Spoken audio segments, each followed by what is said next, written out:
harimau, singa atau yang ya, semacamnya lah. Ya kan itu kan semacam kodam kan? Kodamnya ya? Semacam kodam, kayak singo barong. Singo barong nih teman-teman nih, mungkin teman-teman belum pernah dengar. Kalau reok rata-rata kalau dikasih nama singo barong. Singo barong. Singo barong itu ya itu bawahnya panas. Kadang sampai nggak bisa mendaliin, lupa diri. Mas Jano itu pernah mas gitu ngalamin keadaan begitu? Ya pernah. Ini kan ibarat kata nih diri kita nih, kita emosi, jadi kodamnya itu apa nguasain kita gitu, nempel, nguasain kita. Oke, Sobat Orang Indonesia dimanapun Anda berada, Assalamualaikum warahmatullahi wabarakatuh. Kali ini kita kedatangan tamu dari jauh, yaitu adalah Mas Jeno. Oke, para pemirsa dimanapun Anda berada, ini kita kilak balik sedikit nih, kita flashback, kita nostalgia.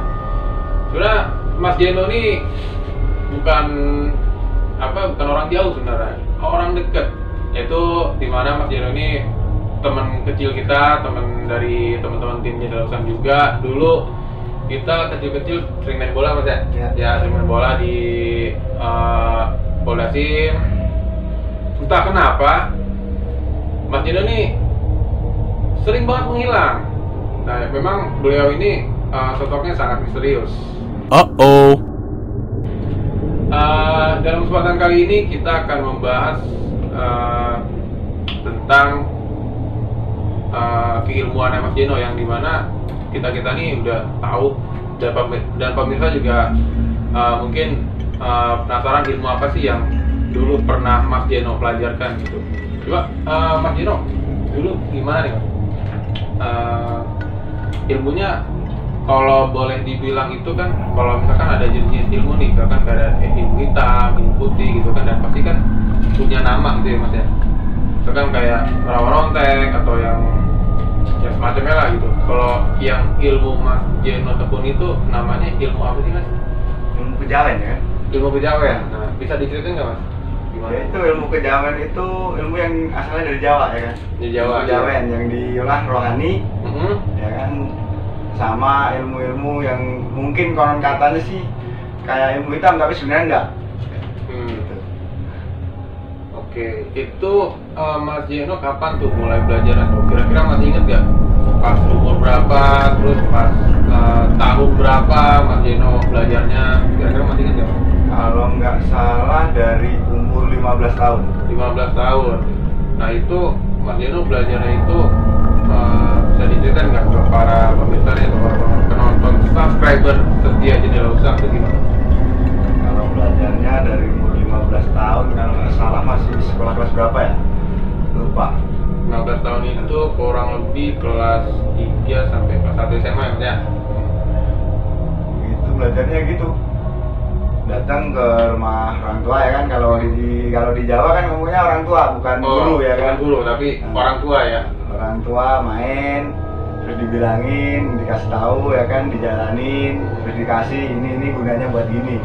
Nah itu Mas Jeno itu awalnya kenal apa tadi, kejawen ya? Itu emang dari diri Mas Jeno sendiri atau emang ada teman-teman yang sekalian lah belajar gitu? Emang ada teman-teman sekalian, ada 7 orang. Ada 7 orang, salah satunya Mas Jeno sendiri. Nah dari situ Mas Jeno bisa diceritain nggak ke para penonton nih, prosesnya gimana sih untuk mempelajari ilmu kejawen itu? Prosesnya gini, kalau di kampung, kalau di Jawa ya kan, kalau setiap malam Jumat atau malam Selasa biasanya selalu ke sungai ya kan? Ke sungai. Ya. Berendam di sungai paling. Oh berendam gitu, berendamnya full atau setengah badan? Setengah badan. Setengah badan. Itu posisi buka baju dong? Iya, buka baju. Buka baju. Pakai celana doang. Pakai celana aja. Nah itu berendamnya itu dari jam 11 sampai jam 3 pagi. Dari jam 11 sampai jam 3 pagi. Enggak dinginan Mas? Ya dingin sih. Dingin, tapi emang harus gitu. Emang harus gitu. Emang harus tahan dingin ya. Nah pernah nggak di sekali itu Mas Jeno tuh ngerasa gue kayak nggak kuat nih begini, masa sih belajar ilmu harus berendam di sungai? Pernah nggak berpikir gitu awalnya? Ya pernah sih, sekali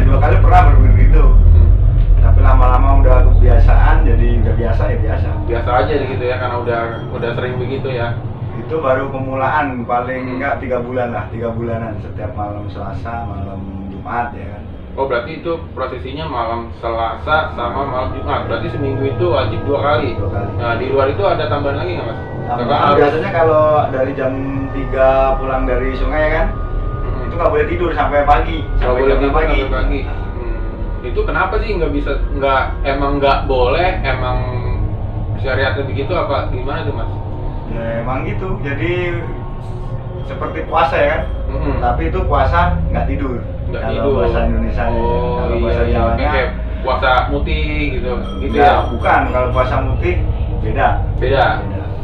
Nah itu pernah nggak Mas Dino ngalamin sendiri udah ngelakuin proses itu terus ketiduran mungkin karena capek kan, kedinginan, ngantuk gitu kan, pernah nggak? Nggak pernah. Nggak, tapi teman-teman Mas Dino pernah tuh? Ada yang ada. Gitu, nah itu kalau misalkan kita udah ngelakuin itu, udah ngelakuin berendam gitu kan, prosesinya lah segala macem, gagal tuh kan kalau kita tidur, nah itu ngulang lagi nggak? Dari awal? Ngulang lagi dari awal? Oh berarti berat juga mas ya? Nah itu prosesnya itu yang Mas Dino ngelakuin itu sama teman-teman berapa lama mas? Misalkan berendamnya kan ada harus berendam nih, lu malam misalkan sebulan gitu, seminggu atau enggak per 3 bulan gitu, ada nggak apa tuntunannya mas? Ada. Nah itu biasanya tuntunannya itu kalau kita ngelakuin misalnya kan saya nih, contoh saya berendam di situ seminggu. Nah yang saya berendam seminggu itu saya udah ngelakuin itu semuanya, ya itu akan dapat apa mas? Ya cuma apa ya, kalau di situ mah kita kan gini, namanya ilmu semuanya kan dari yang Maha Kuasa ya. Iya. Ya, kan kita di situ cuma berdoa. Mau dikasih apa aja udah niat. Mau dikasih apa aja udah ikut. Oke. Berarti nih kalau Mas Dino kan tadi sedikit menyinggung niat nih, mungkin saya sama penonton penasaran nih, awalnya Mas Dino itu niat apa mempelajari ilmu itu untuk apa sih? Kalau niat utama sih gini, misal keluarga saya sakit. Oh iya. Ya, keluarga sakit ya kan. Keluarga sakit. Sebelum dibawa ke rumah sakit, kalau saya bisa sendiri nangan itu apa dikit-dikit kan, bisa ntar bawa ke rumah sakit kan, udah agak mendingan kan. Oh jadi bisa ini mas ya, kayak semacam apa ya, kayak dideteksi gitu ya. Oh iya. Tapi setelah Mas Dino melakukan apa kita bahasanya ritual gitu ya, namanya ritual ya, kayak bisa bilang ritual. Pernah nggak Mas Dino udah dapetin ilmunya, gitu dapet terus nyembuhin keluarga atau teman-teman atau kerabat sekitar, pernah nggak? Ya pernah sih, insya Allah pernah. Juga sembuh. Tapi itu tergantung niat, tergantung yang niat. di atas juga. Mas Dino mungkin sambil ngopi ngeteh mas, kita nyantai aja. Oke, Mas kita lanjut. Biasanya itu penyakitnya apa tuh mas? Paling penyakit biasa kayak orang pusing. Berarti masih apa medis ya? Nah kalau itu kan tadi penyakit medis. Kalau penyakit non medis nih, misalkan kayak digunung orang, terus kayak santet atau yang apa sih bahasa Jawa teluh ya? Nah yang dikirim-kirim gitu lah, yang bola-bola api terbang gitu. Nah itu pernah nggak mas nyembuhin gitu? Pernah sekali tapi dibantuin. Dibantuin? Nah, kalau sendiri belum kuat. Belum kuat. Gitu, oh kan. belum Dulu, ada ya kan. tahap ke situ ya. Nah iya. Oke, berarti kalau Mas Dino itu udah bisa akan mendeteksi medis gitu kan. Tadi kan Mas Dino bilangnya juga apa namanya tujuannya tujuannya di kuliah ya, buat teman-teman di rumah aku mungkin menyembuhkan orang ya. Nah selain itu ilmu itu kan luas ya Mas ya, kan ada yang menyembuhkan, terus ada apa namanya selain menyembuhkan tuh apa Mas? Intinya ini buat jaga diri. Buat jaga diri ya. Jaga dirinya yang kayak gimana tuh mas? Ya kalau misalnya ya kalau di jalan, kalau orang ke jalan dulu kan mungkin pernah dengar ya kan, namanya nggak pernah empan di bacok kan apa? Oh iya. Ya pernah tuh saya dengar tuh. Kan mainnya juga nggak dekat, mainnya jauh-jauh ya kan, dari kampung sampai Jakarta ya kan, Tangerang, Bogor ya kan. Jalanan jauh ya, kita nggak tahu juga situasi kondisi di jalan tuh seperti apa gitu kan. Nah, selama itu kan Mas Jeno kan pulang balik nih dari Wonogiri ke Jakarta, terus tadi ke Lampung, ke Tangerang, ke Bogor gitu kan. Pernah nggak di jalan tuh nemuin kayak masalah-masalah kayak misalkan kayak di jahatin orang, kayak misalkan kayak mau dicopet atau mau di di todong gitu? Alhamdulillah Belum. Tapi itu ilmu itu bisa Mas buat menangkal itu. Misalkan nih, misalkan saya nih sama Mas Dino lagi jalan, tiba-tiba saya terpikir tuh, aku pengen ngisangin nih orang pengen gua kerjain gitu lah, kerjaan dalam tanda kutip. Itu bisa ke deteksi nggak Mas? Bisa. Tergantung niat sih. Tergantung niat itu Mas. Tapi pernah nggak Mas Dino ini yang sejauh Mas Dino tahu nih, dalam Mas Dino belajar ilmu itu tadi kejawen ya. Nah, bisa nggak kalau ilmu itu disalahgunakan? Kalau disalahgunakan itu misalkan kayak pengasihan atau apa tuh, pernah nggak Mas kasusnya? Ya emang kasusnya emang kayak gitu, bisa. Berarti kalau misalkan gitu tergantung dari kembali tadi ya kayak Mas Dino bilang, tergantung dari niatnya ya. Jadi emang ini kalau ilmu gitu emang gitu. Ilmu putih kan kadang-kadang niatnya buat jahat gitu. Iya. Kan memang jadi ilmu hitam ya kan. Kalau ilmu hitam dipakai buat putih, sama aja itu jadi putih kan. Putih.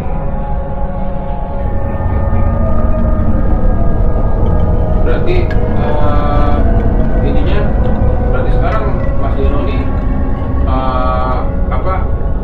masih membawa ilmu itu atau emang udah dibuang Mas?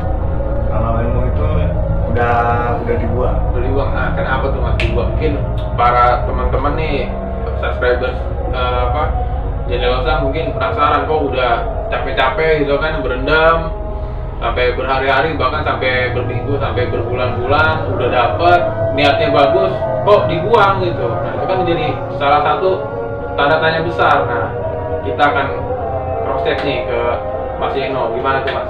Kenapa dibuang Mas? Sebenarnya tergantung hati sih. Kalau hati mah udah niat, ya sebenarnya pengen cari yang lebih dari itu. Oh, ada Mas? Ada. Lebih dari itu? Ada. Kan dari kejawen ya kan. Sebenarnya sih kejawen di Islam ada, Islam di kejawen ada. Jadinya makanya pengen jauh yang cari yang lebih halus, nggak kasar intinya kan gitu. Nah, kasar itu apa ya namanya? Makna konotasinya kasar tuh gitu. Apa tuh Mas? Ya kasarnya gini. Misalnya jadi orang ya kan, baru dikatain temen bentar aja udah panasan. Jadi iya, panas. Panas. Nah, itu biasanya yang membawa unsur panas itu apa tuh Mas? Ya itu bawaan dari itu. Oh, bisa diceritain nggak ke teman-teman, misalkan bawaannya apa? Misalkan kayak kalau saya tahu misalkan kayak Kanuragan tuh ada yang sosok harimau, singa atau yang semacamnya. Ya kan itu kan semacam kodam kan. Kodamnya ya. Semacam kodam kayak Singobarong. Ya. Nah, Singobarong nih teman-teman nih, mungkin teman-teman belum pernah dengar nih Singobarong tuh apa? Mungkin bisa diceritain Pak Dino Singobarong tuh apa? Mungkin secara umumnya aja lah Singobarong. Ya gitu. Semacam kayak kasihan. Pengasihan. Berarti kalau Singobarong tuh singo kan kalau dalam bahasa Jawa kan singa ya. Iya, nah, kalau barong itu macan. Oh, beda ya, bukan ini ya. Macan. Nah, barongnya itu barong kan istilah dari reok. Ya kan? Oh, reok. Nah, itu aslinya kan dari Ponorogo. Dari Ponorogo. Dari Kantong. Reok Ponorogo itu. Oke. Saya masih ngawang-ngawang nih. Kok bisa ya namanya Singobarong macan, barong. Nah, itu apakah memang reoknya itu kepala macan? Emang kan biasanya kan ada kepala macannya ya? Kalau itu mah bukan semacam itu, Singobarong mah pengasihan dari itu, bukan dari reoknya. Oh, bukan dari reoknya. Kalau reok rata-rata kalau dikasih nama Singobarong. Singobarong itu ya itu bawahnya panas ya kan. Kalau istilah barong itu kan kalau di kampung kan seperti itu orang gampang marah istilahnya. Gampang marah ya. Mungkin kalau kita kesinggung dikit, kita kecolek dikit, bisa emosinya bisa nggak beraturan itu Mas. Ya, makanya gitu. Kadang-kadang sampai nggak bisa mendaliin, lupa diri. Mas Jeno itu pernah Pernah mas gitu ngalamin keadaan begitu? Ya pernah. Pernah. Ingat nggak? 2 kali kalau nggak salah. 2 kali. Nah itu Mas Dino tuh ingat nggak ngapain dan ke siapa gitu? Ya nggak tahu, bawaannya kan kalau udah marah kan belum bisa ngendalin kodam itu kan bisa ngendalin diri kita sendiri, jadinya bisa kayak gitu. Oh jadi ini kan ibarat kata nih diri kita nih, kita emosi, jadi kodam itu apa nguasain kita gitu, nempel, Iya. nguasain kita. Oh Jadi iya, kita iya, belum iya. bisa nguasain kodam, ya udah. Kita yang dikuasain sama kodam. Nah itu caranya kita buat nguasain kodam tuh gimana mas? Itu latihan lagi. Latihan lagi. Itu ada apa? Ada tahap selanjutnya lagi. Oh iya. Ya, kalau istilah kejawen kan dari puasa, dari intinya dari lagu lah, kalau puasa rame, puasa bisu, puasa mute, puasa pati geni kan banyak. Oh berarti itu apa namanya cara-cara yang harus dijalanin ya? Iya. Nah itu kalau buat yang tadi Mas Dino sebutkan itu tentang puasa itu, Mas Dino tuh sudah sampai di tahap mana? Pati geni. Pati geni udah paling tinggi? Udah mau apa nih, udah terakhir. Udah terakhir nah. Tapi lulus kan? Lulus. Nah itu kalau misalkan kita ke puasa muti itu sampai terakhir ke puasa pati geni itu kita dapat apa ya namanya? Bukan gelar ya, ya mungkin bisa dikatakan sebagai gelar kali ya. Soalnya jadi guru kah atau mahal guru kah? Enggak. Cuma ya itu latihan. Kalau orang Jawa dulu kan yang penting kan latihan dulu, baru dapat ilmu. Orang dulu ya kan. Makanya orang dari orang dahulu sama orang sekarang kan beda. Orang dahulu perang lawan penjajah ya kan? Iya. Kan makanya dari itu. Dari tidak mempan ditembak. Iya. Dulu. Dengar tuh kayak ada cerita legenda si Pitung ya kan. Makanya gitu. Nah kalau kita udah sampai di tahap tadi apa puasa pati geni ya mas ya, itu apa ya bukan manfaat kita bilangnya tapi kesaktian mas. Nah itu kesaktiannya apa aja sih mas kalau itu? Ini yang menurut pendapat atau pengalaman Mas Dino sendiri deh. Kalau itu belum bisa merasakan sih, yang bisa merasakan yang udah terakhir ini sih. Kalau dulu baru itu bawaannya masih marah terus kan belum bisa mengendalikan yang dicari itu, marah akhirnya kan dicari sendiri. Ini caranya bisa ngendaliin gimana ya kan? Iya. Tapi udah nggak Mas Dino sampai saat dimana Mas Dino tuh nggak bisa ngendaliin diri Mas Dino? Pasti kan apa ya orang bilang pasti kayak kemasukan, kayak kerasukan atau kesurupan lah gitu. Itu pernah nggak Mas Dino dengar dari cerita mungkin guru Mas Dino sendiri atau teman-teman sesama pelatihan itu di seperguruan itu pernah nggak Mas? Kayak tiba-tiba nggak kontrol diri, nggak sadar mas. Terus lagi dilatih ada? Iya. Ada. Nah itu biasanya yang nyembuhin siapa Mas? Kita yang bimbing. Oh, yang bimbing itu. Nah berarti kalau bisa dibilang Mas Dino nih kalau udah masuk ke fase puasa pati gini udah bisa dibilang guru dong? Belum.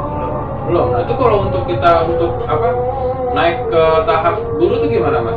Apakah ada ritual lagi atau gimana?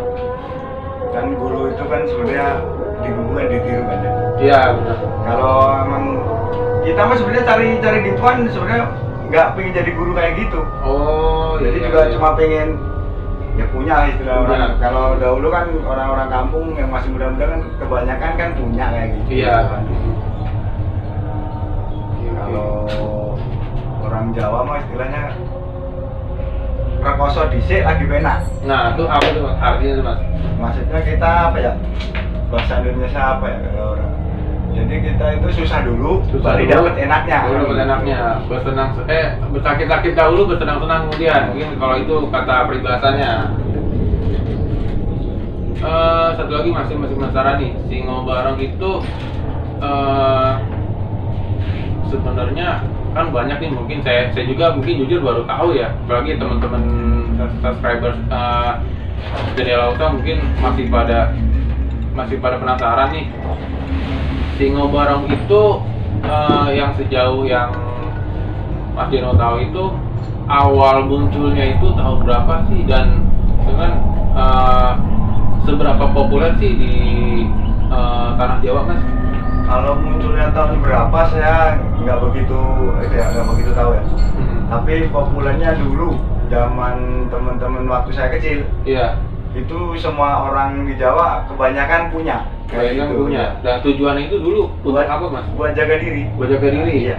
Oh. Ada nggak Mas contoh kasusnya kayak pernah? Ini yang beda cerita ya sama yang Mas Jeno tadi ya. Mungkin waktu dulu di zaman penjajahan sudah, kalau menurut cerita-cerita apa di perguruan dulu, udah ada belum Mas? Singo Barong itu? Udah ada. Udah ada. Berarti itu dari sebelum itu ya apa? Sebelum yang bedorok kantong itu yang nyiptain reaktor robot kalau nggak salah. Berarti bisa dibilang tuh salah satu dari sekian ilmu di tanah Jawa yang legendaris ya Mas. Cuma karena mungkin belum banyak yang tahu aja kali ya. Kan kadang-kadang kan juga disalahgunakan. Nah, iya. Sebenarnya ilmu semuanya bagus, baik. Itu tergantung yang pakai. Kalau yang pakai baik, ilmu itu juga baik kan semua gitu. Jadi kayak yang tadi Mas Dino bilang, yang Mas Dino singgung, tergantung semua itu tergantung niatnya ya. Itu mau dibawa dia dapetin yang gimana, dia mau aplikasinya tuh gimana gitu, mau ke tinggal dia pilih deh tuh ya, mau jahat atau mau baik gitu ya kan. Kalau untuk itu Mas, tadi Singo Barong kan mungkin ini yang saya tangkap ya, apa memang karakternya itu memang panas? Karena kan setahu saya kan, kalau ini menurut cerita dari teman-teman juga ya, dari tim Jendela Usang, dari narasumber yang pernah kita datangi dulu, itu kan memang bawaannya sifat Singo tadi macan ya. Macan tuh kan memang ya, kita tahu lah macan tuh hewan yang liar, yang buas gitu, yang karnivora lah gitu lah kalau dalam pelajaran gitu kan, ya apalagi pelajaran biologi gitu kan, karnivora ya. Memang kalau kita hodamnya itu memang macan, berarti memang bawaan itu panas Mas? Iya, macan semuanya panas. Nah itu saya istilah Jawa berangasan. Apa tuh? Berangasan. Nah, iya gitu. Oh, nah itu cara ngademinnya gimana Mas? Ya tergantung kita sendiri sebenarnya. Ada nggak amalan-amalannya? Amalannya nggak ada. Nggak ada. Saya juga pernah dengar tuh Mas, ada yang namanya macan putih Mas. Dulu kan dengar tuh cerita sejarah tuh, misalkan makamnya Bung siapa, terus makamnya presiden kita yang pertama dulu dijaga oleh Kodam itu 3 harimau putih gitu kan. Nah, itu katanya ada yang bilang juga harimau putih sama harimau atau macan lah, yang biasa tuh yang kita lihat di TV atau enggak di taman safari atau di kebun binatang gitu kan, yang loreng-loreng gitu kan. Itu bedanya macan putih itu kalem, halus, tenang, sejuk. Kalau macan yang loreng-loreng itu buas atau panas, yang kayak Mas Dino tadi bilang. Nah, itu benar nggak tuh Mas? Ya benar, memang gitu. Benar. Sebenarnya amalannya sih ada. Nah, amalan, tapi kalau tidak dilakuin dengan jalan, maksudnya kayak puasa, kayak apa-apa kan nggak bisa. Cuma amalan doang nggak puasa, ya udah, percuma, ya kan. Ya, terakhir nih Mas, ini yang mungkin yang saya penasaran. Tadi kan kita udah ngelakuin cerita tentang amalan, terus ritual gimana, pantangannya apa Mas? Pantangannya, yang paling vital deh, yang paling vital. Kalau misalkan kita ngelakuin satu kesalahan itu aja, baik sadar atau nggak sadar, itu runtuh semua ilmu kita. Kalau ilmu kayak gitu mah, ya pasti ada pantangannya, tapi nggak bisa disebutin ya. Maaf. Iya. Oh iya. Oke, Sobat Hero Indonesia, dimanapun Anda berada, mungkin karena untuk menjaga privasi, maka kita juga tim Jendela Usang menjaga privasinya dari Mas Jeno, mungkin dari perguruan ya Mas ya, dari teman-temannya juga. Mungkin tadi sedikit cuplikan tentang cerita-cerita gimana Mas Jeno menimba ilmu di sana gitu kan, gimana belajarnya, gimana ritualnya, terus buat apa sih ilmunya gitu. Mungkin nanti selanjutnya kita akan kupas lebih dalam di part 2. Tapi teman-teman ingat, komen, like, share, yang buat teman-teman banyak, share-sharing semua, dan jangan lupa subscribe. Oke, sekian dari kami channel Jendela Usang. Salam horor Indonesia.